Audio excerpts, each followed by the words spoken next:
Oh guys, we got the two-tooth shorn yesterday, and they are looking bloody awesome coming out of the wool. However,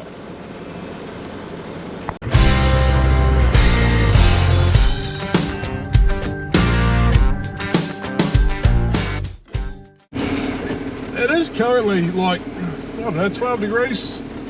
It's not bad.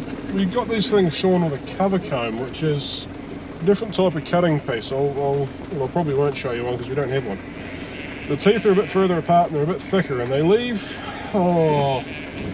like an extra quarter-inch, I guess, of wool on, which might not sound like a lot, but it means a lot.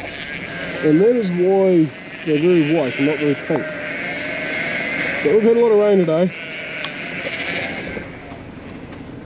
and there's a lot more to come, and it's supposed to get down to 6 degrees, so I think we're going to fire them back under the roof. But anyway, before we actually do that, here is a look at some shearing.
There we go, girls.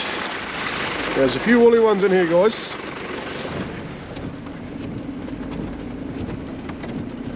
They are the terminal mixed age ewes. We drafted them out. They got belly crutched in the previous video. We mopped the end. I don't know whether I showed you that or not. I hope I did. And still a bit of that going on. Crikey, boys. Sure there's more than one there for you. Give the girl a chance. Anyway, don't need to watch any more of that.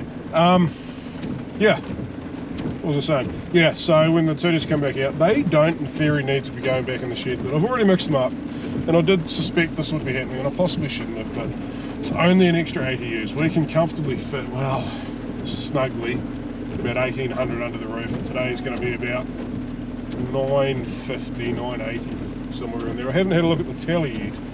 Yeah, but anyway, they're going to go under, and they will be happy.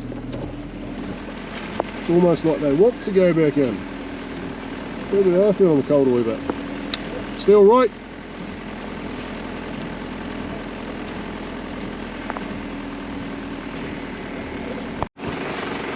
I really am very, very happy with the way they're looking though. They, first three the shearers pulled out yesterday. I'm gonna need a hunt away. Hang on a minute. Bit of a brutal but delicate process, AB. Got to put a whole lot of noise in the right spot. There's a lot of rooting going on out there, and that's concerning me a wee bit. It shouldn't be. Boo! Boo! These girls are going to misbehave, aren't they? Sometimes a delicate situation needs a sledgehammer treated very delicately to make it work. That's sort of how I liken B, the Hunterway, to that. You've got to... Ah, what are you, mate? Look at me! Gotta keep her on her toes or she goes and does stupid shit. Hey, she's a beauty, she's a nutter. Yeah, I can't remember what I was saying before that. Can't have been that important. Anyway, they're looking fat. Get up there, B. Get up there, B. Get up there, B. B. My wife's dog. She is an idiot, but a very friendly one. It does a lot of work.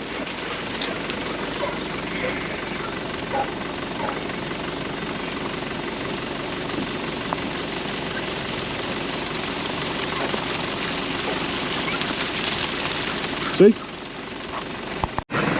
Right, so I can't believe this is working, but they're running in down there, not into that pen, they're running into this yard pen, which they never want to run into. A bee! And they're going up and they're going along, and it's working perfectly. It never happens. Bee, what are you doing? Steel's over there holding the fort. So, these girls are going to have 1, 2, 3, 4 pens, so roughly 150 a pen, and then the other 2 pens down there are going to have the early mob, which is 300 sheep, 310 or something. I'll have a look in the book when we're finished, and then we'll find out. B, you're being a problem. Is that what you call B? You're always being a problem. Hey? Anyway, they're moving on quite nice. I think this is the right decision. Ultimately, if this is the wrong decision, we make a mess of the yards, which is a pain in the ass, don't get me wrong, but we make a mess of the yards. At some point, it costs a little bit of money. If we leave them out and make the wrong decision, it's either going to mean ewes are going to lose their pregnancy. They're tudus and they're pretty fresh in their first pregnancy, B, or they're going to die. That's obviously a real bad one, both financially and just in general. No farmer wants their livestock to die. So if this winds up costing us 800 bucks in yard cleaning fees, which it won't, but let's say it did, that comes to like 4 sheep, which we wouldn't lose 4 sheep tonight, but you just never know. The forecast's wrong. But like I say, it's not actually about that. Well, look at B. Look at B. So they're comfortably in like 2 pens. They've hardly gone through to the next one. So we'll spread them out. But yeah, it's not about that. It's just about looking after your animals. I wouldn't be very happy out there tonight. I probably wouldn't die either. I got plenty of cover, but I wouldn't be real happy out there tonight without a jersey on. Yeah, all in, split up into their nice wee mobs. Right, next mob.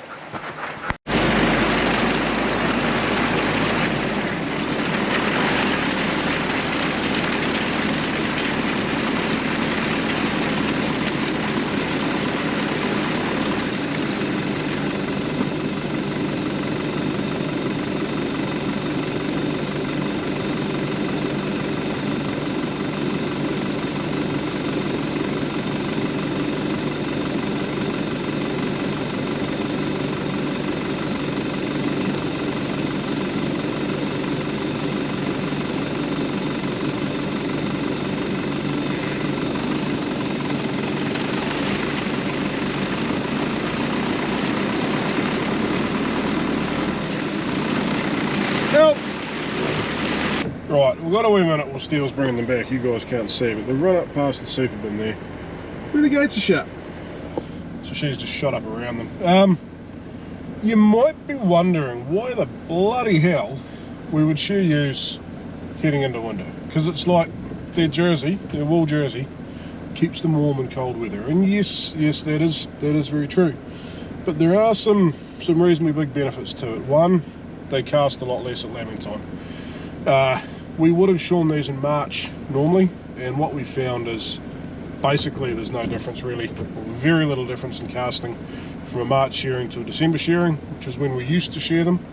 We used to just shear them in February and then go right round to December, and then they're in the annual loop. Whereas now we go February, November, early November, not late December, so basically 2 months earlier.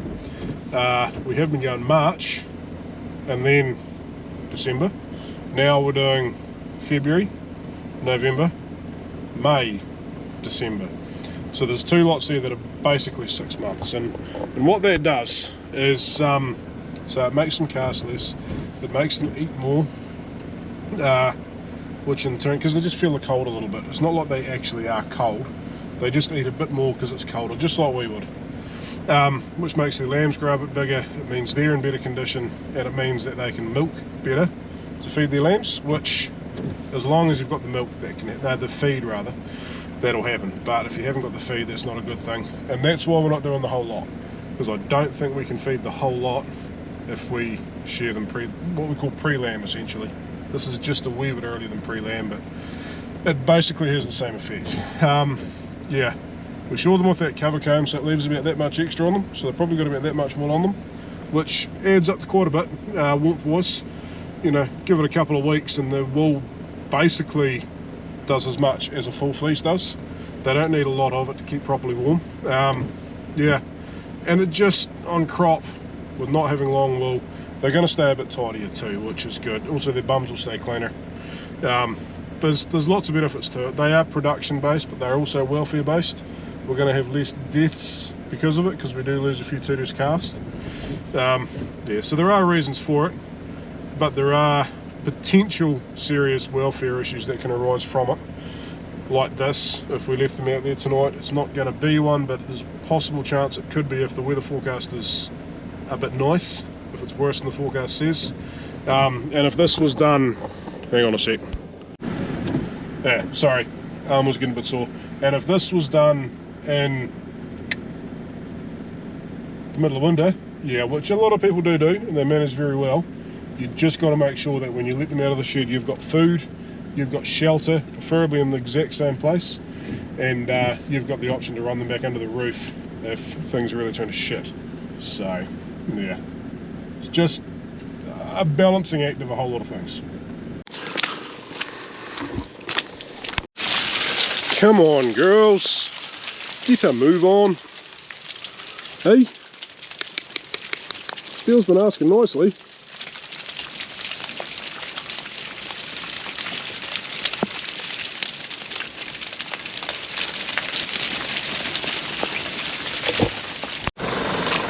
All in. Bloody good. And split these ones in half. Well, a bit more than half.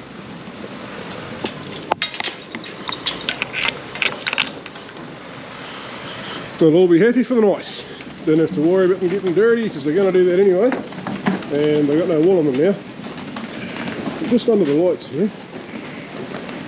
That's a pretty good split. You sort of see, there you go,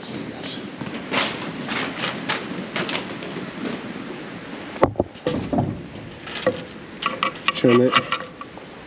You can sort of see up here, there's quite a bit of wool left on them. Nice and even, but you can sort of see lines in it almost. And that girl standing there is quite a good example. I just got that wee bit extra. But it's just enough to help keep them warm. So that's what the cover comb does. Anyway, we'll shoot inside and have a look at this tally book, and we'll see what we got. Right, let's get a wee look. One left in there, is it labelled? This is perfect. Right, let there be light. Woohoo! Book over here. Got a few bales out of it, that's good, wish it was worth something. We were at 82, I believe. Yeah, oh, we've got 17 bales. That's nice. Right, tallies. Did they put the tallies in here? Hopefully. 14th, 16th to the 5th, yes they did. 914. So we've got 613 Tudors. I know we've got more than that. There's a wee few in there. What am I saying? There's probably 5 or 6 in there. So that, yeah, say there's 7. Gives me 620. I know there's some in the U's. I'm not too stressed. We had about 640. We didn't lose many last year at all, but then we had those few that lambed and they didn't go that well. Out of the 12, I think 9 or 10 are still alive. Like 7 or 8 of them red lambs. which was interesting. But they weren't in very good nick, so we won't be lambing hoggets anytime soon. And I shouldn't need to do this, but 235 and 66, 295, 301. I thought I had 311 there, but actually being out by a whole 10 probably was just my count of crutching. So 301 earlies, including a handful of turtles. That will be earlies. They're mated as earlies, they just won't get killed. Yeah, happy enough at that. And I've got a tally, 1450 something, 1460 something, 1450 something of the rest of them. So that gives me, let's just say 1450, that gives me 2,364 ewes mated, which is not far off what I want. Remember I was talking at mating, we're trying to bump those numbers back up. Best year we ever had, we had 2440 ewes. Slight camera malfunction there, sorry guys. Yeah, 2440, we lambed 149%. We did have a drought that year, so we sold 800 stores. In fact, we sold 801 go. I think we sold another 200 later on. By far and away the most stores we've ever sold, but we still killed a lot of lambs that year because we lambed so well. Throughout COVID and then a couple of dry patches, just shit going wrong, right? Not being able to get rid of lambs and going, right, we've got some light ewes here, we can't get rid of lambs. I think when things are moving we better get rid of these light ewes because we couldn't feed them up because we're trying to feed the lambs that we couldn't get rid of. Shit was just getting real. Piled urea on. We used 38 tons of urea that year, which is still 4 times as much as we've ever used any other year. And then 2 dry years, which was just really hard on the ewes. We got down to the point where, not last lambing the one before, we were at 2,120 ewes mated. This last year we were at 22 something, 2250 odd maybe. Now we're back up to 23, what did I say, 2365ish, somewhere around there. So that is a pretty good feeling, and it will be more than that because it was 1450 something. I'll have a look on the tally book. I probably won't show you, but I'll have a look and know for myself. Yeah, so fingers crossed next year we might even get back up over to 2400. Probably no point trying to push that too hard. There's some ewes here that probably shouldn't be here that will definitely get killed next year if they make it. Yeah, and we'll just try to sit at that 2350 to 2450. I think it's a pretty good number. As long as we don't bump those cattle numbers up too high. If we do take more than sort of 60 or 70 on, we'll probably have to drop 30 or 40 ewes, but we'll just play that one by ear. They complement each other pretty well. Anyway guys, I'm just waffling now, so we'll leave that there. We'll catch you next time.